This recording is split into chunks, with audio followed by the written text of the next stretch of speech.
தூத்துக்குடி மாவட்டம் திருச்செந்தூரில் அமைந்துள்ள நம்முடைய சுப்பிரமணிய சுவாமி நம்மளுடைய அண்ணலின் திருக்கோயில். இது இரண்டாவது படைவீடாகும். கடலோரத்தில் அமைந்துள்ள ஒரே ஒரு படைவீடு இந்த திருச்செந்தூர் முருகன் கோவில் ஆகும். திருச்செந்தூரின் தல வரலாறு நாம் அனைவரும் அறிஞ்சதுதாங்க. அதாவது சூரபத்மனை வதை செய்ய நம்முடைய ஐயன் இங்கே வந்தார் அப்படின்னு நாம் கேள்விப்பட்டிருக்கிறோம். சூரபத்மனை வதம் செஞ்ச அந்த சஷ்டி அங்கே இன்னும் கொண்டாடப்படுகிறது வருஷம். இது நம்ம எல்லாருக்கும் தெரிஞ்ச ஒரு விஷயம். இன்னும் தெரியாத நிறையா விஷயம் திருச்செந்தூரை பற்றி இருக்குது, பார்க்கலாமா? அப்புறம் இன்னொரு விஷயம், அது நம்மளும் தெரிஞ்சிருக்கோம், ஆனால் தெரியாதவங்க இருந்தால் தெரிஞ்சுக்குங்க. நம்முடைய அண்ணல் சூரபத்மனை வதம் செய்த பிறகு சூரபத்மனுடைய ஒரு பகுதி இரண்டாக பிளந்துட்டார். ஒரு பகுதி மயிலாகவும் ஒரு பகுதி சேவலாகவும், அதாவது கொடியாகவும் மாறியதாக கூடப்படுகிறது. அந்த நிகழ்வு தான் சூரசம்ஹாரம் அப்படின்னு சொல்கிறாங்க. வருடம் அந்த சஷ்டி நாளில் ஐப்பசி மாதம் 6வது நாளுக்கு அப்புறம் அந்த சஷ்டியில் இது கொண்டாடப்படுகிறது. இது போரில் வெற்றி பெற்ற பிறகு நம்முடையது அண்ணன் முருகன் நம்முடைய அப்பன் சிவனை வழிபட தேவதச்சன் மாயன், குறிச்சிக்கோங்க இந்த இடத்துல, இவர் மிகப்பெரிய ஆள். இதை பற்றி நான் தெரிய ஆரம்பிக்கும்போது, இவரை பற்றி படிக்க அப்பப்பா பயங்கரம். நான் சொல்கிறேன், அடுத்தடுத்து வர இதில் சொல்கிறேன் அவர் யாருன்னு. தேவதச்சன் மாயனால் கட்டப்பட்ட தலம் இந்த திருச்செந்தூர் தலம் அப்படின்னு சொல்கிறாங்க.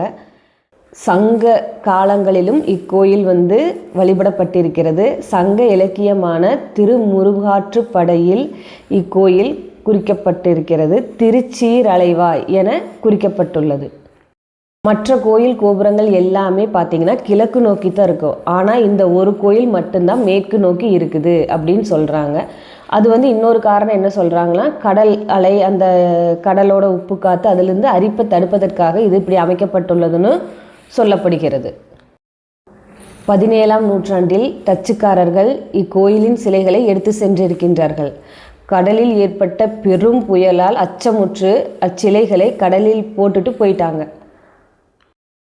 வடமலையப்ப பிள்ளை அப்படிங்கிறவர் கனவுல நம்மளுடைய அண்ணன் இந்த கடலில் இந்த இடத்துல சிலைகள் இருக்குது, போய் எடுத்துகிட்டு வாங்கன்னு சொல்லி இச்சிலைகள் மீட்கப்பட்டுள்ளன.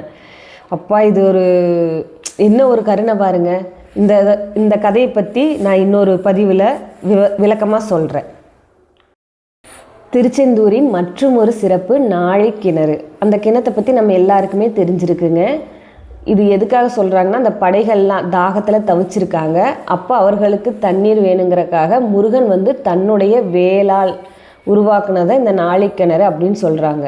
இன்னொரு விஷயம் தெரியுங்களா, கடலோரத்தில் இருந்தாலும் இந்த ஊற்றில், இந்த கிணத்துல இருக்கிற தண்ணி இனிப்பாக இருக்கும். இது ஒரு கிணறுக்குள் அமைந்துள்ள மற்றும் ஒரு சிறிய கிணறு அப்படின்னு சொல்கிறாங்க. நம்மளுடைய அண்ணல் சிவபூஜை செய்த பஞ்சலிங்கங்களை மூலவர் சன்னதிக்கருகில் இன்றும் நாமும் தரிசிக்க முடியும்.